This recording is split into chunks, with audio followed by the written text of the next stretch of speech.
Welcome back for another one. Today I'm here to talk to you about Hokuto no Ken, Fist of the North Star. Now, we just got done talking about Luffy and his Bio Haki and comparing that to universes such as Grappler Baki, talking about Baki's demon back, as well as his ability to tap into his endorphins. We can't leave out Yujido, the planet destroyer. And then those are just two small examples being crossed in other universes as well. Dragon Ball Z, Street Fighter, talking about Goki, Shin Goki. We can talk about Fatal Fury, Kengan Ashura, all these universes that have these overpowered characters. And then we could take and say these characters, what would happen if we were to put them into a gauntlet? And we say, okay, let's go down a list of characters that you would like to run. So for Hokuto no Ken, for example, I mean, there's how many powerful characters in there? I mean, it's endless, right? From the Hokuto as well as Nanto schools. Some people would say, okay, we can have Kenshiro, Rao, Toki, Rei, Shin, Ryuga, Juzo. There's so many. We can just keep going on the list. People say these are the most powerful characters in that universe, right? Right? Well, I'm here to say no. In fact, actually, the most powerful character is actually the character we never see fight. And that character would be considered the last general of Nanto. Now, who's the last general of Nanto?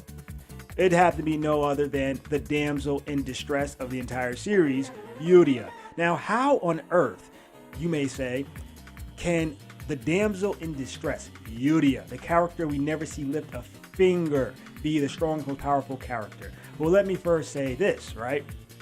Yuria is a damsel in distress. She's called the last general of Nanto for a reason. It's because all other Nanto characters are designed, by design, to protect her, which means that their lives are inconsequential when it comes to her safety.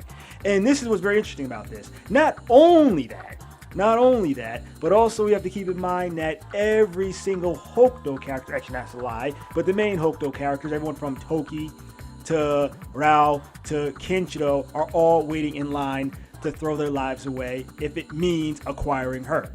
Now, this is actually, I think, pretty cool because if we think about all the universes, people say, well, I don't really get it. Well, how does that really make her so powerful? Well, as a damsel in distress, let's look at any other universe, right? Street Fighter. We have female characters such as Chun-Li, such as Cammy. These characters need saving from time to time, but you know what? They're expected to fight. They're expected to hold their own. If we go to Dragon Ball, Chi-Chi, she needed to be saved a few times. We had Bulma, she needed to be saved a few times. But guess what? They are expected to still hold their own. Please believe, if we talking about One Piece, we talking about characters like Nami. Oh, please believe, Nami, you know how to fight. You may be our navigator, but you know how to fight. You're holding your own. I'm over here fighting. Good luck with that.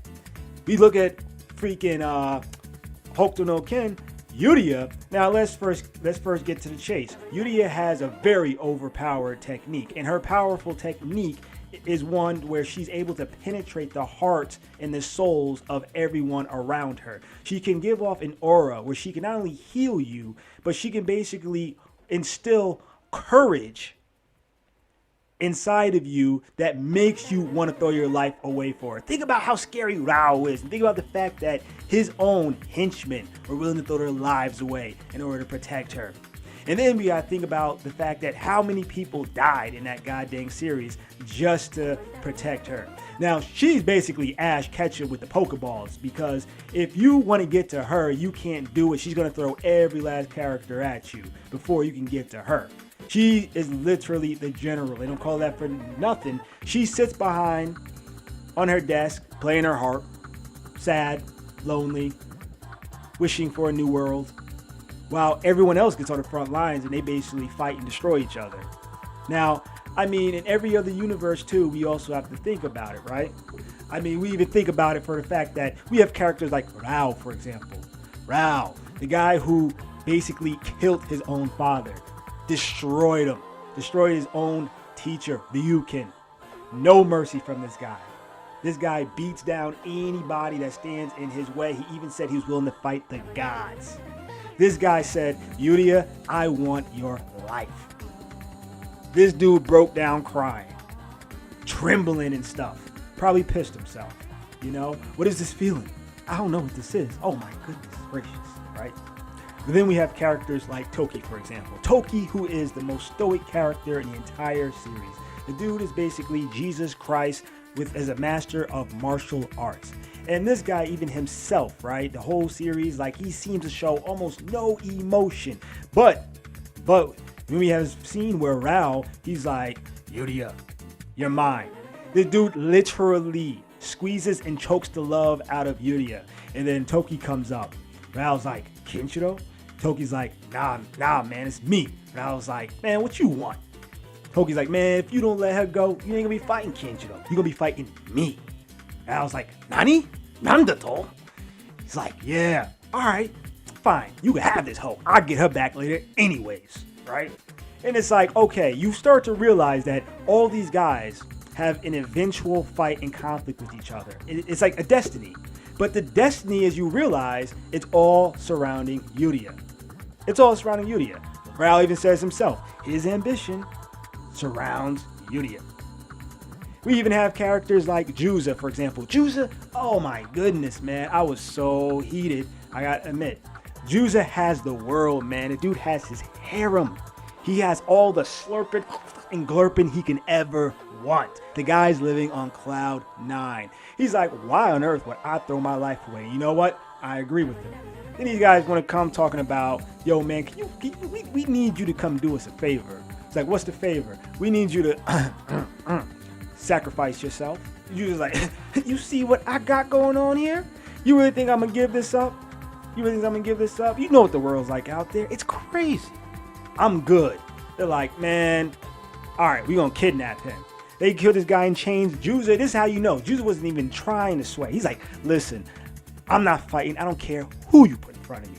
And then finally they're like, Juza. So the person we want you to sacrifice your life for is your half-sister that you happen to be in love with somehow, Yuria. All of a sudden, Juza's changed. He gets his fighting spirit back and everything. And this dude's like, all right, fine, I'll throw my life away. I know I can't win. He forgot all about that harem. He forgot all about those hundreds of thousands of women that are still out there waiting for him to save them. He's like, all right, fine, I'll go with it. I'm looking at this, I'm like, man, you better than me. But then again, I probably one of those dudes in the village who just be getting shanked by one of these whack behind, not even sub bosses, but henchmen. Walk around looking like those guys from Streets of Rage, man, that just be like, you get so mad, they be double teaming you and stuff. So, anyways, Yuria, overpowered, 100% overpowered. She sits behind, and you gotta think about it too. So, every single time, if you think about ever wanting to fight Yuria, any character from any universe, you will have to run the gauntlet to get to her. She's literally the last boss. And you have to think about the crazy thing about Yuria too, why she's overpowered. Even if you were to want to fight Yuria, Yuria has the capability to making technically any man love her. Like I said, she brought Rao to tears. To tears. Just a moment ago, this dude was ready to kill her. Like, I mean, you can see the veins bulging and everything. Oh, he's like, you gotta die. I need your life. I don't want it. I need it. Got this man crying. Which means that if you take any powerful character from any universe, Yuria, through the power of her aura, she can seep into their soul and make them actually basically endear her. Oh, man. Too godlike, man. Anyways, that's all I gotta say for today. I've ranted on this. But I went on with this long enough. I hope you have a good one. Thanks for watching. All right, peace out.